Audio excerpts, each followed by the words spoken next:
Video I want to tell you about the Google Sitemap plugin.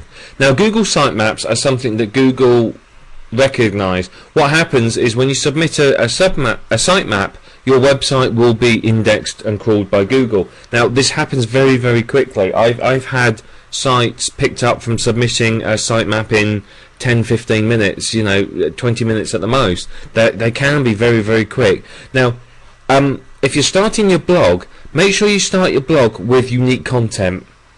Get yourself unique content and then submit a Google sitemap, because what you'll find will happen is it will what will happen is it'll get picked up fairly quickly. If it's unique content, Google will obviously go, oh, this blog's good value, let's go have a look. Whereas if you've started your blog and it's full of just duplicate content and PLR stuff, then you may find that it doesn't get as much of a response. So make sure you have your valid stuff in there, your valid unique content.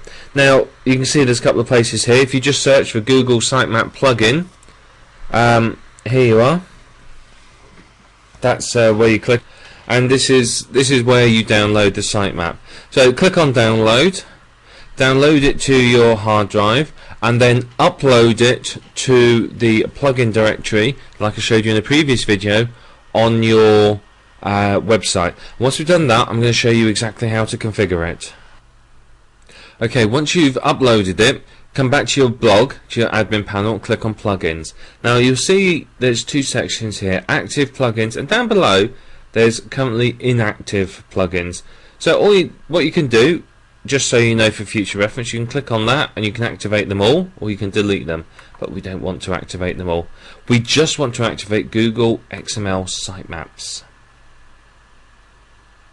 So we click on that, it's now activated.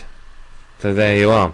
Now the settings for this are here. If we go under settings and then we go to XML Sitemap, just there you are.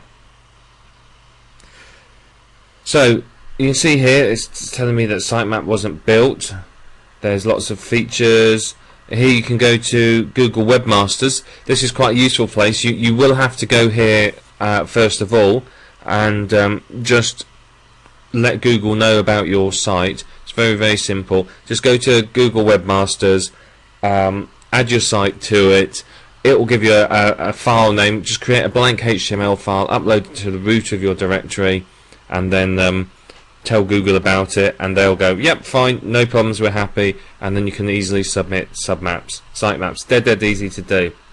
So you can see there's lots of different things here. So you can do all sorts of different things here as well. But I'm not going to mess around with these.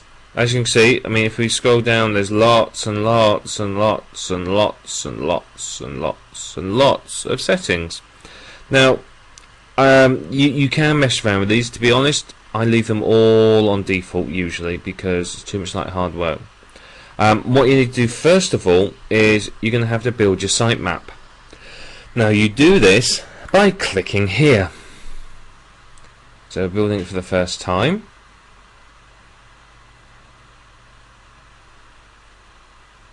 Right, here you are. Now it's telling me that there's a problem. Now this is to be expected. If I click learn more, I'll show you what the problem is. What you need to do is you need to take two files. Here you are.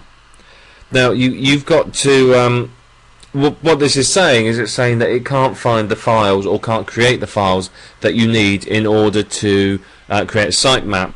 Now that's to be expected because that is a problem. Now here's a solution. Make your blog root writable. No, don't do it. You can do, if you do want to do that, do it temporarily. But to be perfectly honest, you're opening up a security flaw, and if you get distracted and you forget, then potentially you could lose your blog and everything, because it could cause you an awful lot of problems if a hacker finds it. This is the better way to do it. Okay, go to just create two blank files. Doesn't matter what they are. Two blank, say, notepad files. One called sitemap.xml and one called sitemap.xml.gz. Put them in the root of your blog. So that's in, if you've installed into /blog, put it into /blog on your server. Then once you've done that, change the permissions of them to 777 in your FTP program. And once you've done that, it will work, no problems. Okay, so now I've done exactly what I just told you to do. I've gone to my server, I've uploaded those 2 files. Let's rebuild the sitemap manually.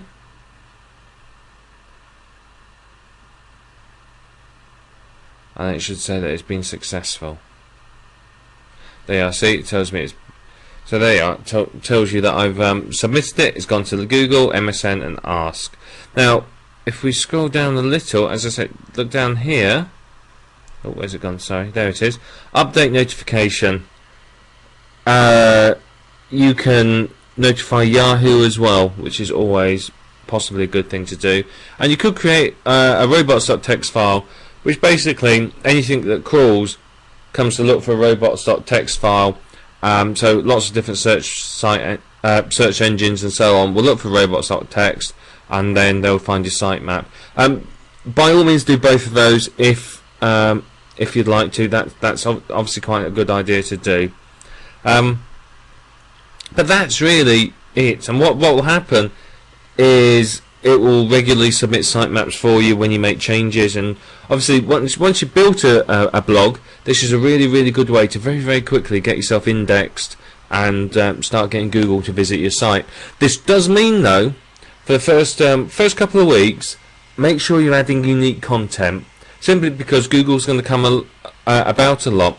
And now, if you can add your content regularly, I mean 2 or 3, 4 times a day, then Google's going to give you a lot of love, because they're going to see that your website, despite the fact it's new, is often updated and always with new, unique, good content. Make sure it's keyword rich, and you'll do really well with it. So that is how you do sitemaps and get your blog indexed very quickly.